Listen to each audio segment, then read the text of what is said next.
Welcome to today's edition of the Locker Room and Voice of the People TV. I am Jerry Alpayai, your go-to host for everything football, and today we've got some huge news to talk about. We'll be breaking down their incredible performances, talking about the Premier League makes a return this week as the weekend took the FA Cup by storm. And of course, there's so much to talk about the Super Eagles as they prepare for the World Cup in the month of March.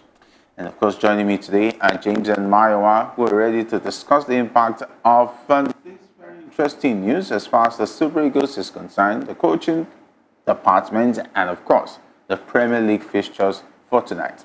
And don't forget to hit the subscribe button and turn on the bell so you never get to miss an episode of the Locker Room.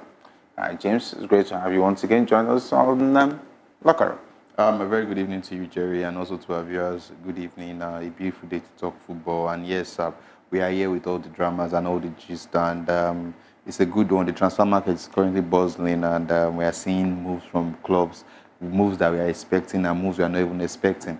We are seeing the saga around Christopher Nkunku to Bayern Munich, and we see how Chelsea is trying to hold him down. We are seeing reports of Kvaratskhelia now. I think that deal is already confirmed from Napoli to PSG. A very shocking one for everyone there. We thought he would be there till the end of the summer, at least before making a move. Now I think he's on his way to the French side. And Arsenal and Zubimendi in the conversation for the summer of 2025. I don't know how to even take that news because it seems that obviously everybody knows what the problem is a center forward, is in the market for a defensive midfielder. Well, I don't know, maybe Arteta is seeing something we are not seeing. Maybe he's relying on Kai Havertz to give him the title. Who knows? But also the sad news of Gabriel Jesus, who tore his ACL and might be out for the rest of the season. Very sad news. But it's a good day to talk football. We'll have a lot of EPL actions coming out tonight. All right. So some will say it's the audacity and confidence of Mikel Arteta is already planning for next season, meaning that he has already told us, forget about the season is over. Let's start preparing for next season. And of course, Ikechukwu, you have to take heart. Mikel Arteta has no plans of winning any trophy this season. All right, let's talk about the contract situation of the new coach of the Super Eagles. We understand that the NFF and the president, talking about of the NFF, Ibrahim Gusau, I beg your pardon, has made some very interesting comments about his contract situation. And if you take a look at it, it's okay. We'll take a listen from talking about Chelle Gusau, the press conference, and also listen to Eric Chelle, what they have to say as far as talking about the unveiling that was done yesterday in Abuja at the Moshood Abiola Stadium, talking about the conference hall where Nigerians got a first-hand view of the coach of the Super Eagles, as well as the NFF president talking about the contract situation, saying he's going to be there for 2 years and he's going to attract a 1 year if he qualifies the team for the World Cup. We'll take a listen. You're still watching Locker Room on Voice of the People TV.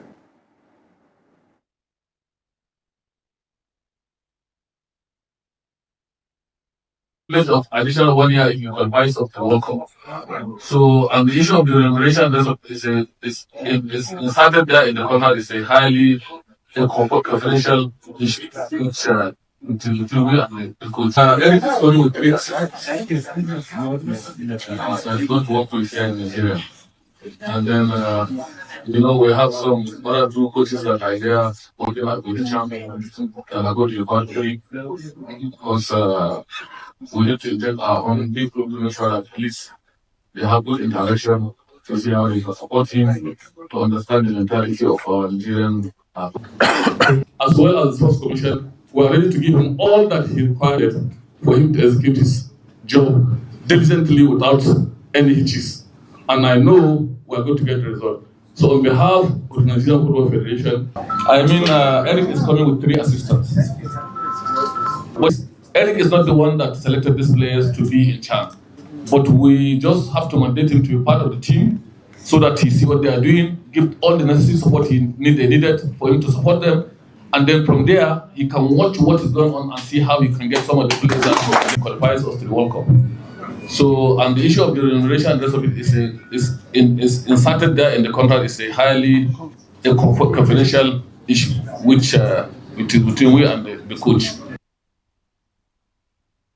All right, that's the NFF president there talking about the contract situation of Eric Chelle. And what really has drawn my attention is when he started comparing Eric Chelle's situation to that of talking about Clemens Westhoff. And of course, if Brian Gusau is well knowledgeable, you will know that when everything was still calm, that was when Westhoff was appointed. He was appointed at the calm time, was given enough time to prepare himself before he achieved success. He was not rushed in when the World Cup qualifier got in spoiled, and of course there was no room to prepare.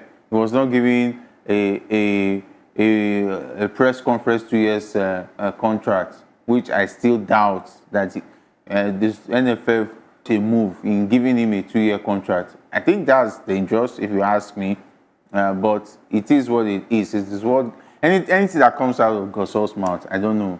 I always find a way to want to know what is actually true and what is not. I don't blame you for feeling that way. You will not want to totally believe whatever this NFF, this Football Federation is bringing out there.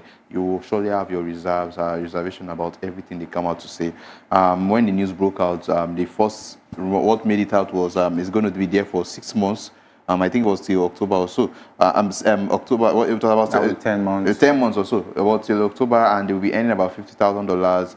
And if he does not get us the qualification to the World Cup, then we are surely letting him go. But if he's able to get us the qualification, there will be extension on the contract. Only for us to be watching the media parley with Eric Chelle yesterday, and he's coming out to say the contract, he signed a contract of 2 years with stipulation to extend if he gets us to the World Cup. So that's 3 years contract if he gets us to the World Cup. Looking at it, it's a good one if it's true. If it's true that he's going to be there for 2 years, and if he gets us to the World Cup, and if he's able to, if they don't owe him for that 2 years, that's another thing we have to look at also. And he's there for 2 years. I've said it in the past that this is our football federation. We don't have to look at it short term. We have to look for somebody who's going to be there for a very long time. It's not just about bringing somebody there for 6 months, 8 months, 1 year, and you expect magic to be done. Even great teams that are going through phases of going through bad spells, they don't rebuild in a year. Look at how long it took Man City to be Man City now. Look at how long it took Liverpool to suffer before the likes of Jurgen Klopp came in and winning silverwares, and they are back now. Look at how long it took Arsenal still going through their phase. This one, I don't think they will come out of it. Look at how long it took Manchester United. Manchester United are going through their phase, and it's looking like it's coming to an end. So these are things that you see that it does not happen overnight. NFF have to realize that it's not by changing coach every AK market days, every 5 days, every 6 months, 7 months, I'll get us the victory, the success we want at the end. They have to see it as a long-term project. 2 years is a good one. If Eric Chelle will be there for 2 years, I think it's a good one. If he's able to be there for 2 years, whether he gets us to the World Cup or not, and if the NFF does not, there's no drama of him being old, which I know is almost impossible if he's going to be there for 2 years. That's the problem we have always had with this particular NFF. All the coaches that we have gotten that we plan for them to be there for long term, they end up before 1 year, before the first year ends on the contract, we are getting dramas of them not being paid. So I don't know if it's true Ibrahim Gusau actually offered him a 2 years contract. He signed a 2 years contract in the NFF. But if he does that and he signed that contract, and the NFF are willing to give him the backing he deserves, even if they don't make it to the World Cup, we have to see that as a long-term project, because after the World Cup, there are still more competition that will still come. Other teams prepare for the next World Cup immediately the previous one ends. There are teams that are already preparing for the next World Cup already. But the NFF, we are just preparing for the games in front of us. That's how we have been built for a long time, and it's affecting our football. That's why you see our players come, they are not giving it their all. They are just playing just to be there. And when you see their performance in their club sides and you see their performance in the national team, the difference is obviously there. So I think it's high time the NFF goes back to the drawing board and start to see this our football project as a long-term project, not just a 4 years, not just a 2 years, not just a 1 year project. Because the more we keep on hiring and sacking coach, the more it affects our standard of football. You will not expect magic to be done. So So if Chelle gets a 2 year contract, I think it's a good one. Let's see what he's going to do in that 2 years. Let the NFF give him the full backing and let him do what he wants to do in the next 2 years. If it's not good enough for the next 2 years, then we know we are going back to the drawing board.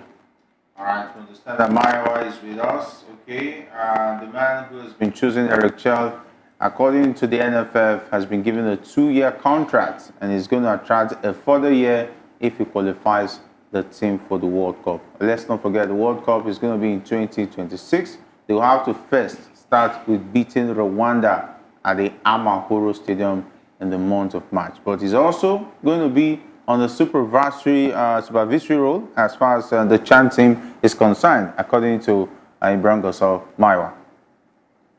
Oh, no, it's always asking to be here. Rightly said, the thing is, we need a review. We need to review.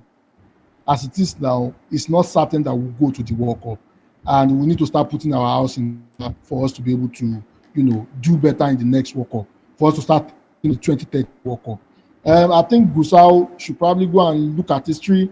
West Ham did not struggle like this. West Ham came 89. We didn't qualify for the Italian 90 World Cup. But, he had about 5 years to be able to prepare for the next World Cup. And we got the qualification. And, there was no situation like this when West Ham was around. And that's the reason why we were able to get the World Cup qualification under him. So, can the NFF pay these guys, salary for the next 2 years comfortably without us hearing the news of, them owing? This is us hearing the news of, them owing. This is the same NFF that has refused to pay players their due, their match bonuses and just that for the last 4 years. This is the same NFF that has been giving over 20 billion and they can't give account of it. And we don't know where where the investigation will lead to. To be honest with you, I hope the NFF, will be able to do the right thing. If they are going to keep him for the next 2 years, then they will need to support him fully, irrespective of whether we qualify for the World Cup or not. That's number two. They need to be consistent in terms of playing, in terms of paying him. Number three, they need to completely hands off. Hands off means all this Godfather, they leave a Chelle alone and let him do what he knows how to do best, rather than force some players on him. Because at the moment, I can bet it with you, some of the couple of matches we will play, some of the players that will feature will be from the so-called Godfather. I hope they will leave a Chelle alone and let him do. If they can do all those three things, I think probably Chelle is on the right path. To try and rebuilding our team, because as far as our concerned, he's our coach and we have to support him.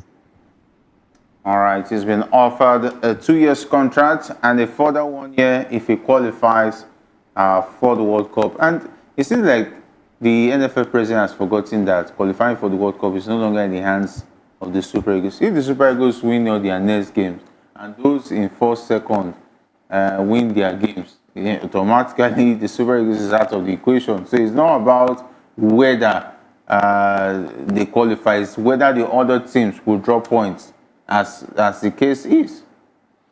I think that's one part Ibrahim Gusau is not considering, and we have said it in the past, we have said it over and over again, that the qualification of the Super Eagles is not in the hands of the surfers. For me, I think it's not even in our hands, but it's football. Because they will also be fancying. You will not want to get on the bad side of a new. A typical example, typical Philly judge that a whole lot of people can do whatever they want because it's a local coach, it's a foreign coach.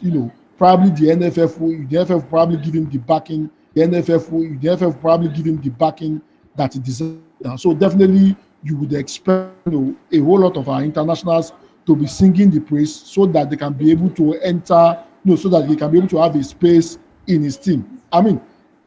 Nobody can fault a coach that you don't know how he's going to perform in terms of his performance, because he's a new coach and you just have to give him all your support as a player and probably see what he can be able to offer the national team. The bottom line is any player that is coming out to see anything different at the moment is probably tired of playing for the Super Eagles. So I will not be surprised. But the thing is would they still maintain the respect they have for him after he has prosecuted maybe 4 or 5 games? Well, the jury is still out on that. Let's just wait and see. But at the moment, I think it's all good that all the players are supporting him. They have no choice than to support him if they want to be part of the national team under, under Chelle. All right, and of course, the big story as far as the players is also concerned is that the NFF is facing an uphill task in explaining the non-payment of match bonuses for 20 games to the Super Eagles players. And according to exclusive information, the issue stems from NFF's failure to honor their commitment to settle outstanding debt before the end of the year, as promised in the previous meeting with senior players. And as the Super Eagles prepare for their forthcoming World Cup qualifiers against Rwanda and Zimbabwe, a looming threat of player boycotts hangs over the team. And this comes amidst reports that the federal government has already released funds to cover the outstanding bonuses, and the unresolved issue could be the first major challenge for the newly appointed coach Eric Chelle in his bid to maintain team focus and get the World Cup qualifiers back on track after a slow start. You see that the mountain is so high to climb for Eric Chelle already, and West Ham did not start like that. If Gusau should be reminded, should be told how it is done when it comes to handling 20 matches, a lot of matches to all players, and the fact that these players know that the government released huge funds, and the competition which they played these qualifiers for, the bonuses were released, talking about the Nations Cup, the World Cup qualifiers, the AFCON qualifiers, and so on and so forth. They promised them by the end of the year they will get their alert. This is already January 14, and still here these players have not gotten the alert. You will not be surprised Eric Chelle will start begging these players.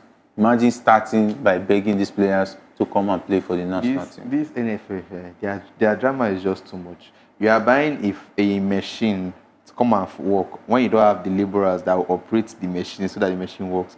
You are going to go and pay Eric Chelle and his coaching team over 100 million naira, and you are owing match bonuses for players that are playing the games for the past 20 games. 20 games is not 1 year.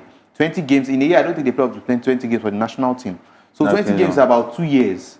You only play for about 2 years. And let's not forget the whole drama that has been in the last 2 years in Nigerian Football Federation, where players traveled to Libya and they were held hostage for over 17, 18 hours.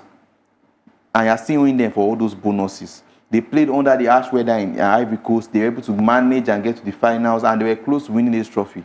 And these players, this money has been released to the NFF.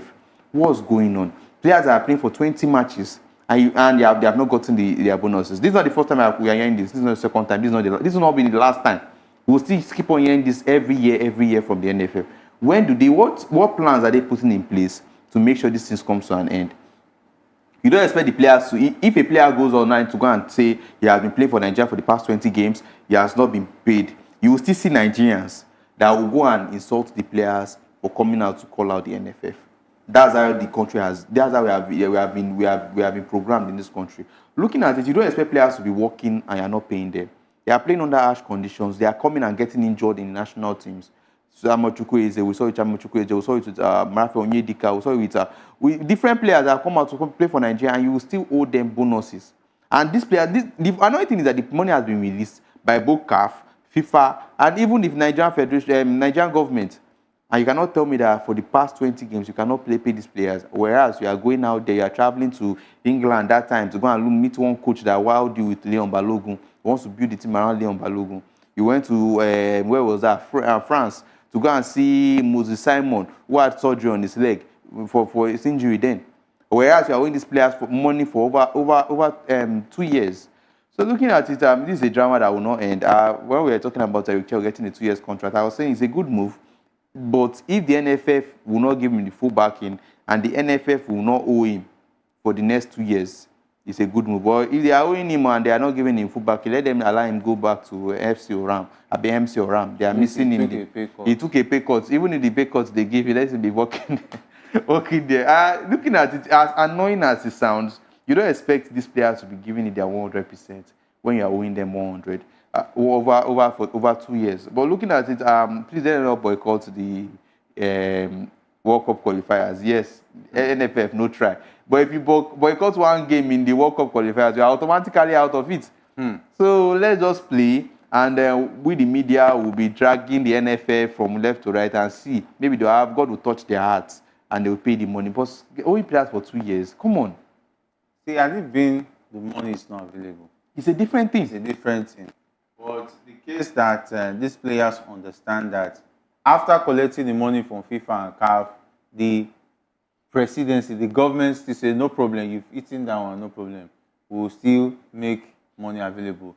The sponsors who are sponsoring the team, what are they using the money for? Okay, nobody asked them that one. Now, the money that was made available from the purse of the government, you have now decided to keep They Colombied it. keep that money, and you are now telling them stories. No, these 20 games also include the AFCON games.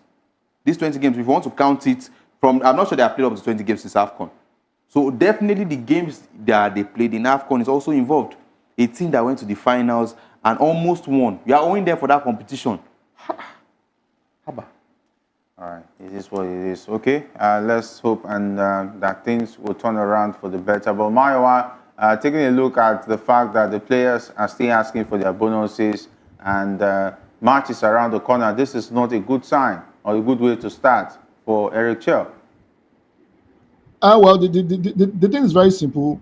I think we lack the will to be able to make people accountable. I still do not understand why EFCC and ICPC are not inviting those in charge, those that oversaw, the squandering of those money. And I want to go a different route. See, there's a place for patriotism, and I'm a diehard green passport guy. I always take the Nigerian passport over anything, irrespective of whatever situation, whatever embarrassment, some top officials are, handing down to we Nigerians. However, I think the players are are within their right to boycott. I think if they don't boycott and disgrace the NFF, they will not know the right thing to do. I mean, why do you have to hold people for over 2 years? We cannot be begging these people, to come and serve Nigeria for free. This is the same federation that if those guys get injured, the federation will not lift a single finger. How many Nigerian players have gotten injured and the NFF did not lift a single finger? A typical example, when Kanu was having his heart situation, do you think the NFF did anything to Kanu Wako? No, they did not. But you expect these players, to give their all when they come to Nigeria, yet you are owing them for their sweat. If the government has failed, to do a proper investigation, if the government, so-called corruption agencies have failed to do the proper investigation, I think the onus lies on the players to drag the NFF. If the players come out today and say they want to boycott, any of our games to disgrace Nigeria and the NFF, I'm fully in support of it because it shows that the NFF that we have, they are not serious. A typical example, when the South African FA president used some money from the FA to pay for personal security, about $70,000, he was taken to jail. He was investigated immediately. He was taken to jail to come and give account of how he spent $70,000. Whereas we have people in the NFF who are owing players for over 20 matches for over 4 years, and they've not said anything. The Nations Cup that we got to the final, they said they were going to pay the guys in December. January is already, we are in mid-January 2025, and nothing is being said about that particular money. Before by February, they will tell you there is no money. If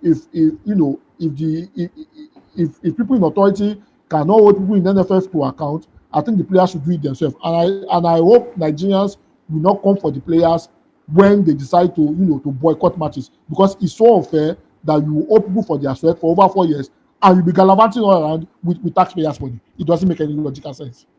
Doesn't make any logical sense. Gusau should investigate when Westerhoff took the job and know what it means to have a coach, a foreign coach, handle the team. Okay, and still more stories this time around. Let's talk about some bit of transfer news. We know the January transfer window is already open. We understand that Arsenal is reportedly making significant progress in their pursuit of Real Sociedad midfielder Martin Zubimendi, with negotiations for a summer transfer now in an advanced stage. The North London club is willing to activate the player's £51 million release clause, and the 25-year-old Spaniard has long been on the radar of several top European clubs. Let's not forget that at a point it was looking like Liverpool was going to get him, but the man made the last decision talking about handle the Spurs. I don't decide to stay back and rest to say that. Okay, I'll take a look at it. Uh, as far as the issues that Arsenal are really going through right now, because some said he would have gone for a striker. Not some said, everyone is Yeah, saying he it. should be going for a striker. Except for Arteta. Arteta is the only one that is saying that he has a striker in Arsenal.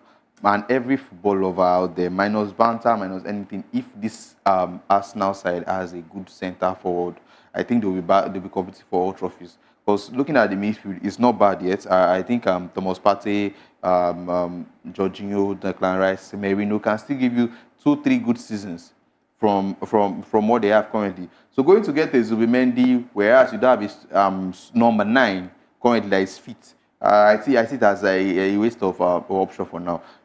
Over the summer, we come out for them to get a striker. We had the options of a lot of players. We had the options of Gyökeres, we had the options of Osimhen, we had the option of Lookman. Also, players that will come in and fill into the position and take the team further. But they insisted on getting Merino and Calafiori. Now look at it. It's not even the end of January and they are practically out of all competitions, to be honest. So, and now instead of you to build for maybe this year, try to salvage one thing or the other from the end of this, before the end of the season, you are going to book for a defensive midfielder for the summer of 2025. That's some months away from that, the beginning of next season. So looking at it, I don't know what's Arteta's plan. I don't know what's his plan. I'm sure today if he goes to the Arsenal board and tell them he needs a striker, they will get him a strong number 9. Because I don't think they have ever backed any coach the way they are backing Arteta. He has spent almost 800 million in the past 6-7 years. And the only silverware can boost off is the FA Cup that Unai Emery and the boys and Aubameyang and the likes of Lacazette helped them get to the finals before he won. And except for that, except you want to count Community Shield as trophy now, which we know is charity. We know you don't count as a trophy. So I don't know what Arteta is boasting of for the past 6 years. So I don't know.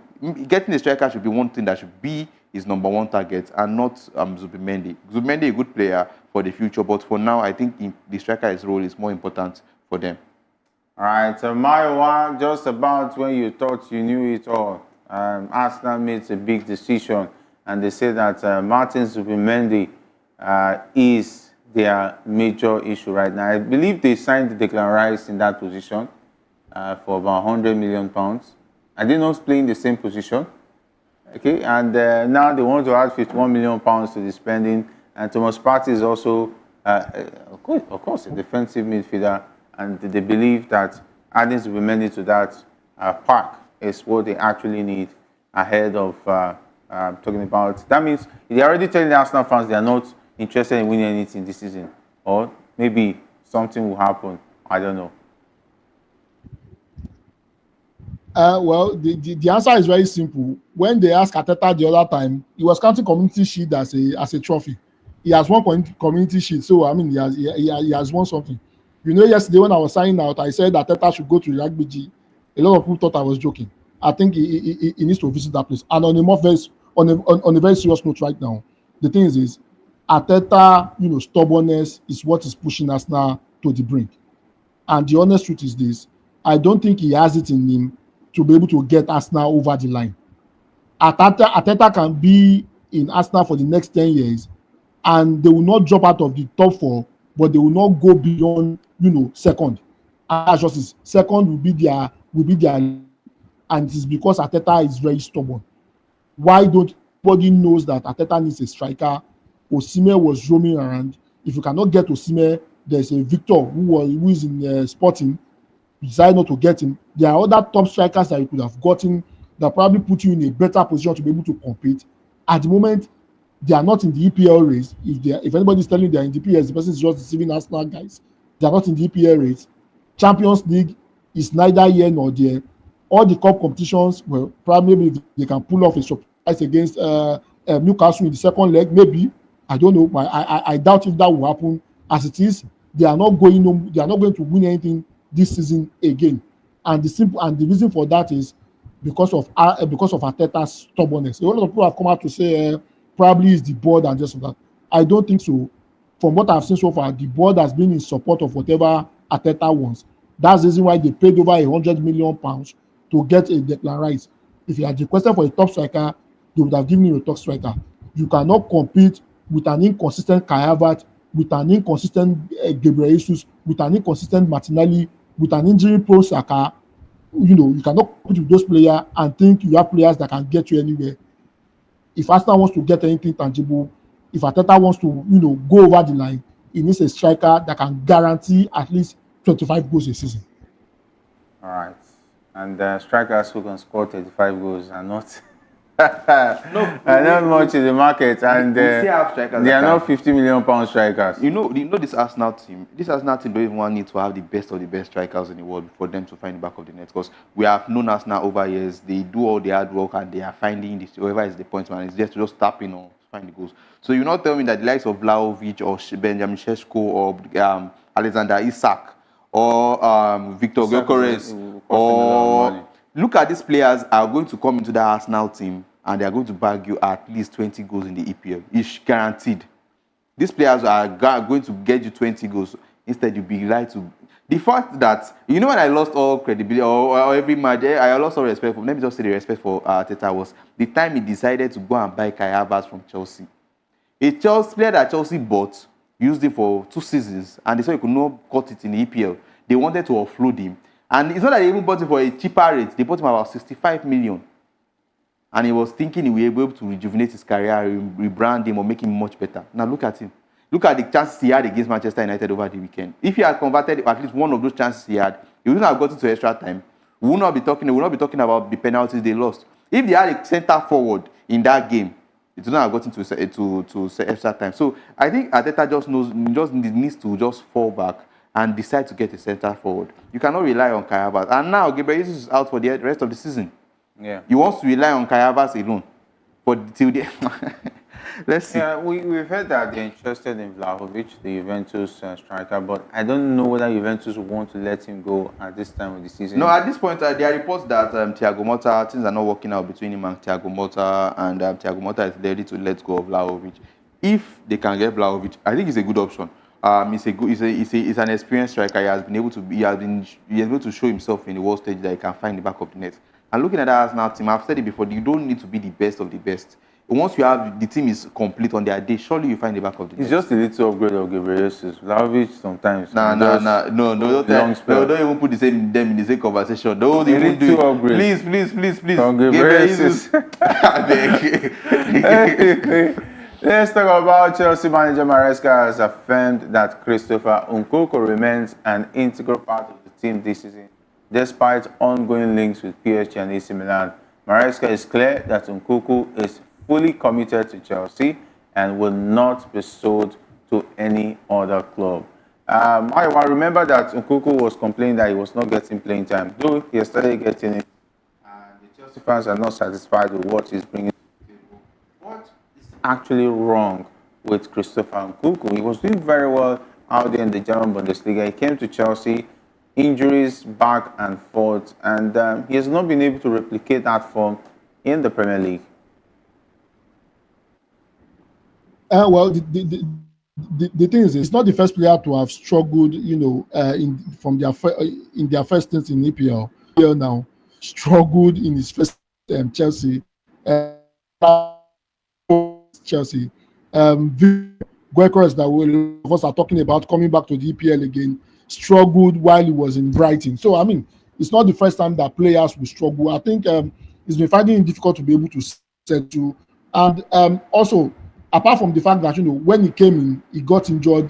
For about 6-7 months, he didn't play before he started out. I mean, that contributed to him not being in form fully.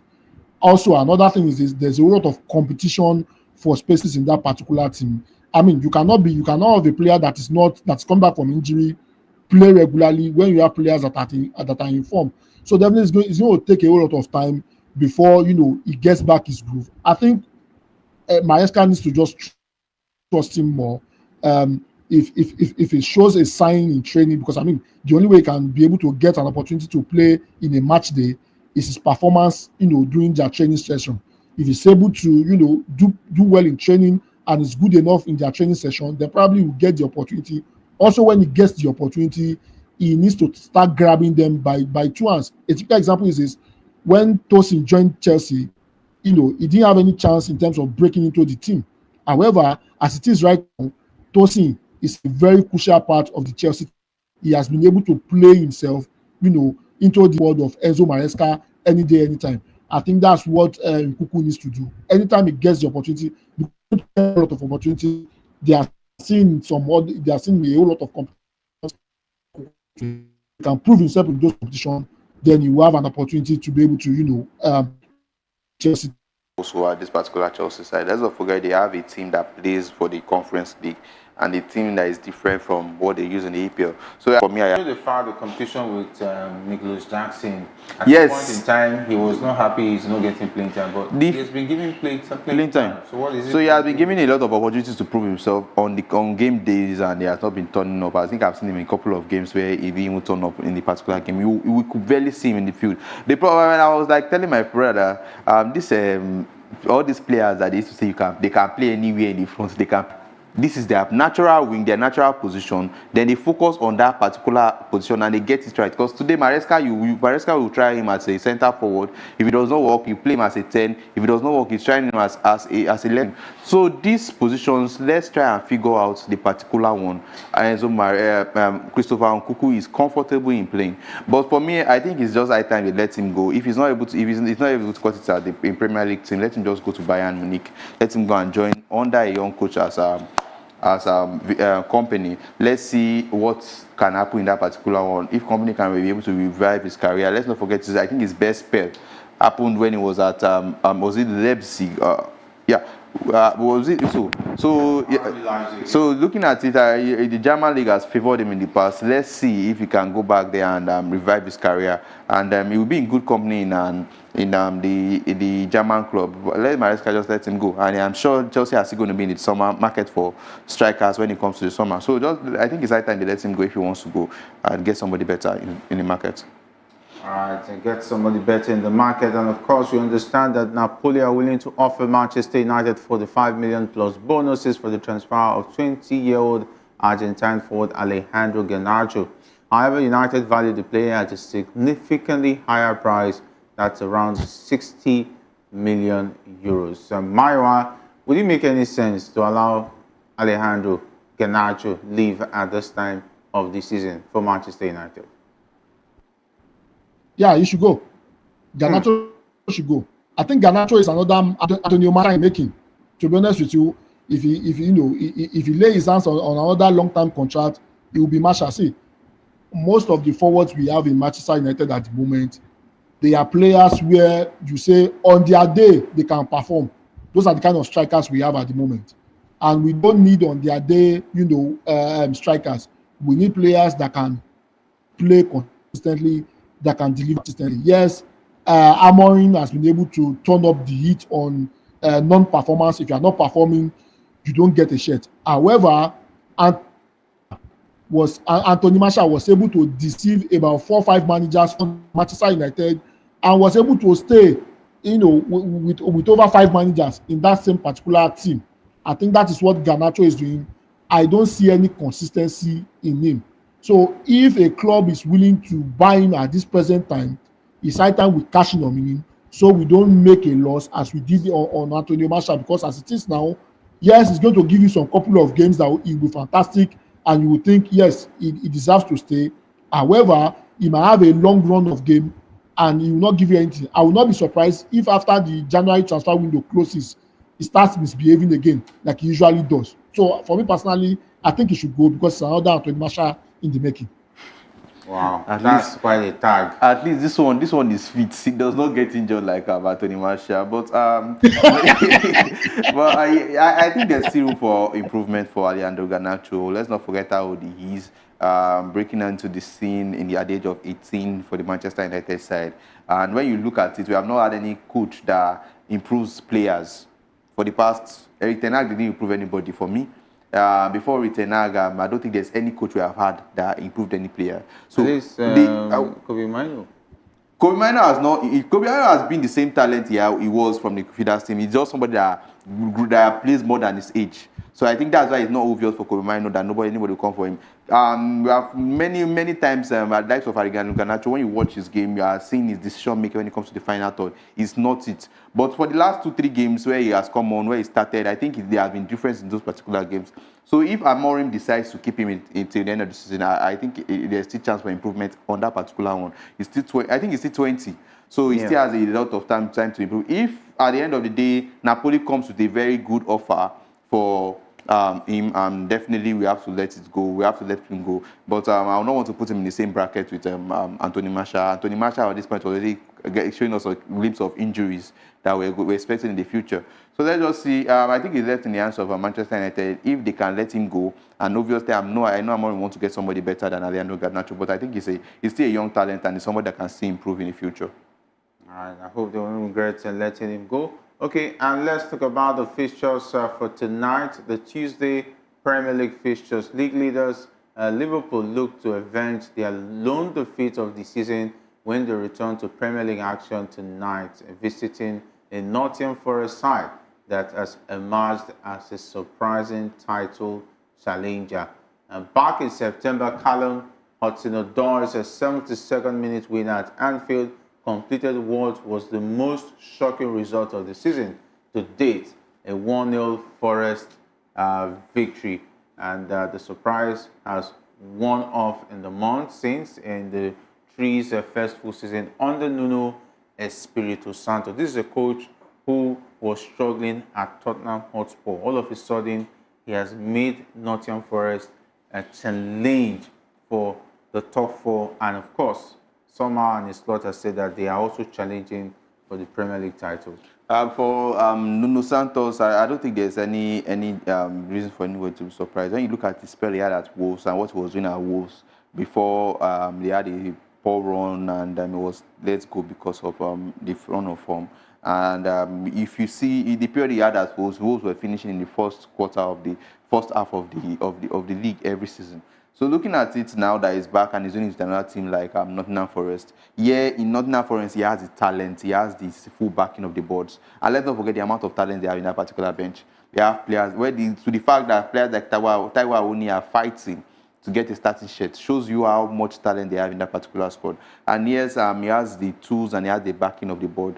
Obviously, you expect them to succeed, and I'll not be surprised at the end of this particular game, they're able to get the victory against Liverpool like they did in the first leg. But it's not going to come easy, though. And Liverpool have been having a poor run of form in the EPL with Manchester United, able to expose them. And also, I'm trying to remember who was it Tottenham that defeated the following game. So looking at it, the game against Nottingham Forest, though Liverpool were able to get their victory in the FA Cup over the weekend, but the game against Nottingham Forest today is going to be a very, very crucial one. Let's see if Arne Slot is going to have a remedy and make sure that what happened in the first leg does not repeat himself. But I'm tipping Nuno Santo to get the victory in this particular one. All right, tipping Nuno Santo, and of course, will you put your money on that? We have put the money already. All right, Maiwa, where will the person swing tonight? I think James is in the mood to throw away some money around, but it's all good. Anyway, it's Nottingham Forest. Well, James, I want to remind you of what happened, last season. Liverpool were in all competitions. They were fighting on lost cylinder. They met Manchester United, in a particular cup game. And we ended up winning. And after that particular game, everything went down the way. We met Liverpool again. We met Liverpool again. We drew that particular game when everybody expected us to lose, and everything has started going in that direction. I think probably maybe that the same thing might happen this season. I think probably maybe this is our time to be able to throw Jerry very well. It's going to be a very difficult game. The thing is, if Liverpool is not careful with that particular game, I think Nottingham Forest might just take it. Chris Wood has been firing on lost cylinder. Taiwo Awoniyi is making an inroad back into that particular team. In the last 2 games now, I think he has been able to score at least a goal. He has been trying to make an inroad back into that particular team. Chris Wood is not stopping anything soon. The Nottingham Forest, they are very compact. Nuno Espirito Santos is a straight to business. He doesn't care about too much of possession. He just wants to win, and that is working out. They did it in Anfield, and Liverpool is going to their home right now. It's going to be a very, very difficult game. If Liverpool, sleeps, or the guys in front decide not to turn up like they usually do sometimes, Nottingham Forest might take it. It's going to be a very difficult game, and I'm probably tipping, Nottingham Forest to probably nick it again 1-0. Okay. Anyway, they say once beaten, twice shy.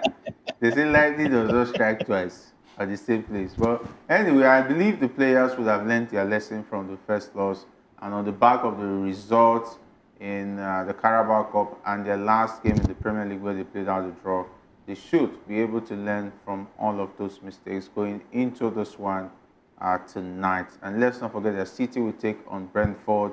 There's also the game between Chelsea versus Bournemouth. That is a very big game. My money is on Bournemouth. No thanks to the Chelsea fans. But of course, there's also West Ham United are up against Fulham. All right, so that's much we could take on Locker Room. Big thanks to Maiwa and James for being awesome on the show this afternoon. Thank you for having me. All right. It's always amazing to be here, and I'm looking forward to Liverpool, Nottingham Forest, hoping that Nottingham Forest is magic. Thank you for having me. All right, I wish you all the best. Anyway, not the best in that one, but it is well. All right, big thanks to the guys here in the state of Rwanda. He likes us, Shegun, Samuel, and of course, Ikechukwu and Jeremiah. My name is Jerry Apelio. I'm saying, if not for anything at all, do it the sports.